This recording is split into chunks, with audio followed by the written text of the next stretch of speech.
República Argentina. Nos vamos a poner serio, vamos a cambiar un poco la temática que venimos planteando, porque ustedes saben que ha sido noticia durante el fin de semana y lo que vamos arrancando de esta jornada, y se sigue conociendo detalles escabrosos de lo que viene siendo este doble femicidio en la provincia de Córdoba por este ciudadano uruguayo, el triple femicidio narco en Florencio Varela. Esta mañana se conoció otra noticia Sí. que en Neuquén encontraron un cuerpo envuelto en plástico y se investiga si es de una mujer desaparecida desde el 25 de septiembre. Bueno, y así a diario venimos cubriendo muertes de mujeres, homicidios a mujeres, y en la mayoría de los casos terminamos hablando de femicidios. En Argentina hay un femicidio cada 36 horas. ¿Qué es lo que está pasando con esta sociedad argentina violenta, sobre todo contra las mujeres? Vamos a charlar a continuación con Daniela Gasparini. Ella es licenciada en psicología. Daniela, ¿cómo le va? Bienvenida a Alta Data aquí para Medios Rioja. Matías e Ivana la saludamos. Buen día. Hola, buen día, chicos. Bueno, ya empezar diciéndoles que vayan cambiando la placa porque hoy ya tenemos un femicidio cada 28 horas. Claro, bueno, todavía mucho menor el tiempo, ¿no? No, lamentablemente Sí. pasó el último registro en Mumalá, el Observatorio Nacional de Mumalá, ayer a la noche. Cerró la última cifra con 11 femicidios en octubre. Eso cambia lamentablemente la frecuencia en que nos están matando a las mujeres. Ahora, ¿cuál es, analizados, digo, si hay un patrón común en estos femicidios que se vienen dando en Argentina cada 28 horas? No sé, analizamos la cuestión del narcotráfico, cómo ha crecido en Argentina. Ayer veíamos el caso del femicidio, doble femicidio de Córdoba, este ciudadano uruguayo que pertenecía a una asociación política que planteaba el odio contra las mujeres como estandarte. Varones Unidos. Varones Unidos. Digo, ¿hay un hilo conductor en toda esta violencia que vienen sufriendo las mujeres? Mira, yo creo que hay una exacerbación en la violencia y el odio de género, digamos, ¿no? O sea, el último femicidio que cobra fuerza pública, Sí. que fue propiciado por Pablo Laurta, bueno, a su expareja Luna Giardina y su mamá, Sí. y en conjunto con el secuestro de su hijo, ¿no? Que era hijo de ambos, que hacía una organización permanente en contra de los derechos de las mujeres, diciendo que las mujeres hacemos falsas denuncias de violencia, hablando del síndrome de alienación parental como si fuera algo real, y es algo que no tiene evidencia científica, que es lo que se dice que los niños están influenciados por sus madres para separarlos del padre, ¿no? O sea, digo, todo eso son un conjunto de justificaciones que lo único que intentan es victimizarse, ¿no? Entonces, para victimizarse ante la mirada de la justicia y para seguir cometiendo los hechos de violencia, controlando la escena, controlando a la mujer, y teniendo el control de todo, o sea, el violento lo que hace es no solamente negar, sino también manipular la realidad victimizándose. En este caso, con acceso a diferentes recursos, porque Laurta hablaba públicamente, aparecía en charlas políticas vinculados con algunos personajes de la política del gobierno actual, como Márquez y Laje, iba a dar charlas sobre este tipo de situaciones en Argentina y en Uruguay.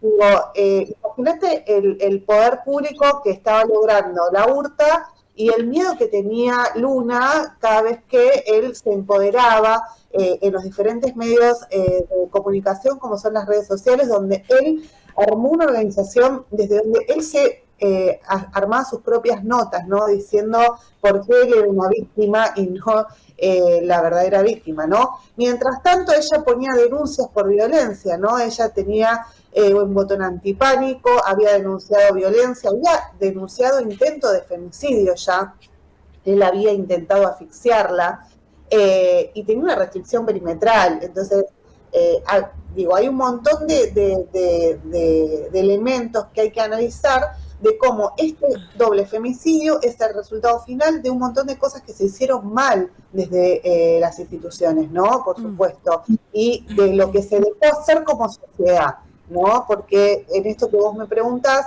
creo que el común denominador que tienen los femicidios, en primer lugar, es el odio de género, que es la acción final que comete un violento, un misógino, pero además creo que el factor común en este año, que ha bajado después de muchos años, ha aumentado en realidad la cantidad de femicidios y hace muchos años que no teníamos un femicidio cada 28 horas. Sí.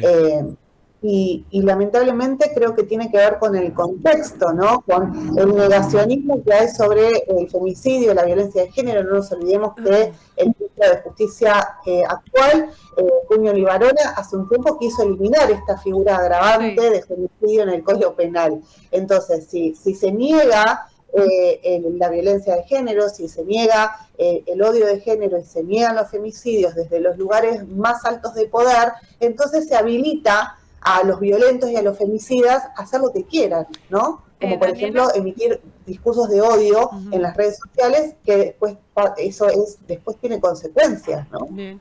Daniela, buen día, te saludo nuevamente. Bueno, hablando un poco del concepto de violencia de género o el perfil de los femicidas, después de lo que pasó en Florencio Varela, este triple femicidio, se empezó a hablar de más allá de mencionarlo como femicidio y que otras personas decían que no era y demás, hablar de esto de las mujeres en contexto de desigualdad, hablar de la violencia de género más allá de la violencia de pareja, más allá de que quien mata a una mujer en el 70% de los casos siempre es pareja o expareja de la víctima, pero también en algunas declaraciones has hablado de este vínculo entre el femicidio y el crimen organizado, ¿no? En algunos casos. Entonces te pregunto, ¿cómo podemos abordar estos casos que por ahí no encajan en este esquema clásico, por decirlo así, de la violencia de pareja? Bueno, esto último que dijiste es muy importante porque es básicamente el imaginario colectivo, ¿no? O sea, la representación social que nosotros tenemos en nuestra sociedad como el femicidio o la violencia de género es vincular en la pareja, ¿no? O sea, en ese tipo de vínculos. Pensamos en un femicidio en el contexto más íntimo, si se quiere, entre comillas. La realidad es que los femicidios también pueden ocurrir en contextos de, por ejemplo, criminalidad organizada. Tenemos acá en Buenos Aires el ejemplo de Joana Ramallo, que fue víctima de femicidio, pero previo a eso estaba en un contexto de explotación sexual, o sea, de trata con fin de explotación sexual. Entonces, ese femicidio hay que analizarlo en el contexto de la criminalidad organizada, en el contexto de su explotación sexual. ¿Por qué? Porque la encuentra a ella con diferentes factores de vulnerabilidad y en una condición especial de vulnerabilidad, no solo por los factores, sino por la condición en la que se encontraba. Cuando hablamos de factores de vulnerabilidad en este tipo de problemáticas, estamos hablando del género, ¿sí? Generalmente mujeres y disidencias, de la edad, ¿sí? Cuanto más jóvenes, más vulnerables, ¿no? Y más si están en la niñez o en la adolescencia, donde ya de por sí es una etapa de mucha vulnerabilidad porque están en desarrollo los chicos, ¿no? Entonces, ahí tenemos otro factor de vulnerabilidad. Después, si la persona tiene una discapacidad, bueno, justamente el hijo de la Hurta y de Luna tiene es una persona, un niño con discapacidad, ¿no? También tenemos que analizar, esos, porque son víctimas vinculadas, ¿no? en los femicidios, pero después hay muchas víctimas de trata y narcotráfico que son personas con discapacidad también, y tenemos que evaluar ahí si hay alguna situación migratoria, que también es otro factor o característica de vulnerabilidad en las víctimas del crimen organizado. En el caso del triple crimen de Lara, Brenda y Morena, tenemos por lo menos a simple vista dos de esos factores de vulnerabilidad, más uno que atraviesa a todas las víctimas generalmente. Digo, no todas las víctimas son pobres, pero la mayoría sí lo es. Sí. La pobreza es el principal factor de vulnerabilidad, ¿sí?, que encontramos en la criminalidad organizada. ¿Por qué? Porque hay un aprovechamiento de la situación socioeconómica de la persona para poder ser engañada. Por ejemplo, cuando son atraídas al circuito prostíbular o a contextos de explotación laboral. La situación de pobreza es el principal factor de vulnerabilidad en estos casos. Y Lara, Brenda y Morena eran 3 pibas muy jóvenes, una menor de edad, entonces ya tenemos factor de vulnerabilidad de edad, eran mujeres, género, y eran personas de bajo poder adquisitivo, o sea, eran personas que vivían en contextos de pobreza, ¿sí?, ella y su familia. Bueno, también... Una cosa más, sí, para redondear, y además estaban en situación de explotación sexual. Entonces, todo eso generó un escenario, ¿sí?, que fue muy proclive a que se las pueda captar, ¿sí?, trasladar de manera engañosa, donde finalmente fueron reducidas a una mercancía, un objeto de disputa narco, y fueron torturadas y asesinadas. Por eso se habla de un triple femicidio en el contexto de la criminalidad organizada. Bueno, la última, y para cerrar, porque tiene que ver con la cobertura de los medios de todos estos casos. Siempre pongo el mismo ejemplo cuando fue el caso de Melina Romero, que todos titulaban la adicta a los boliches que dejó la secundaria, ¿no? Poniendo siempre en duda la credibilidad de la víctima y de cómo esto afecta o no. Y por eso es que apunta mi pregunta, porque sabemos todo de la víctima. Tenemos fotos, tenemos relaciones, tenemos gustos, y de los femicidas no sabemos nada. Muchas veces terminan blureando la cara. Ahora preguntarte, y para cerrar, ¿qué consecuencias sentís que tiene esta cobertura mediática de los casos para la percepción social de los femicidios? Bueno, es muy riesgosa, nos pone en mucho riesgo. Primero porque revictimizan a las verdaderas víctimas, ¿no? Cuando se repiten discursos, cuando se habla de, bueno, pero eran prostitutas, ¿no? Bueno, primero que no eran prostitutas, eran prostituidas. No podemos hablar de la decisión o la voluntad de 3 jóvenes con semejante vulnerabilidad, ¿no? Pero lo que se pone es el foco sobre la víctima, ¿no? Lo mismo pasa cuando la justicia cree que lo resuelve con un botón antipánico. Se pone el foco sobre la víctima. El botón antipánico te puede ayudar en algunos casos, pero en los casos de emergencia realmente es muy deficitario. Digo, al uno no le funcionó y hay un montón de mujeres que tampoco. Y se pone el foco sobre la víctima, ¿no? Los movimientos de la víctima, si la víctima da cuenta de alguna situación, o sea, la víctima tiene que estar siempre perseguida mirando para atrás. Cuando existe lo que se llama un dispositivo dual, las pulseras, se pone el foco también sobre el victimario.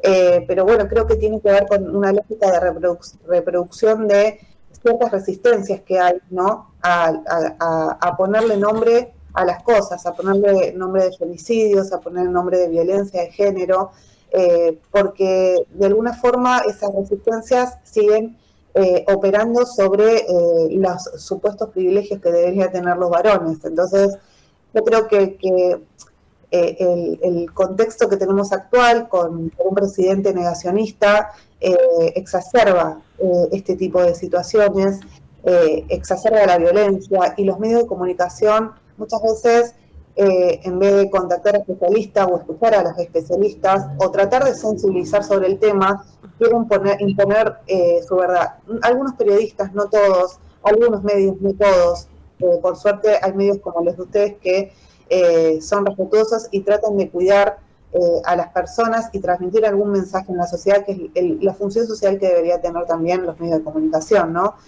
Pero bueno, lamentablemente todos son así, hay una resistencia grande a poder avanzar en algunas cuestiones, ¿no? Entonces, me parece que en eso lo que hacemos es vulnerar más los derechos de las mujeres y poner más en riesgo.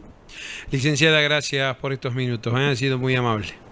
No, gracias a ustedes, les mando un abrazo grande. Hasta luego, abrazo enorme. Ahí estaba la licenciada Daniela Gasparini, psicóloga, hablando de esta cifra que preocupa. Han aumentado los femicidios en Argentina en lo que va del 2025 y muere una mujer a causa de violencia de género cada 28 horas en nuestro país. Muy cerquita la cifra, a decir una mujer por día es víctima de femicidio en la República Argentina. 30 de las 9, separo y sigo, dale.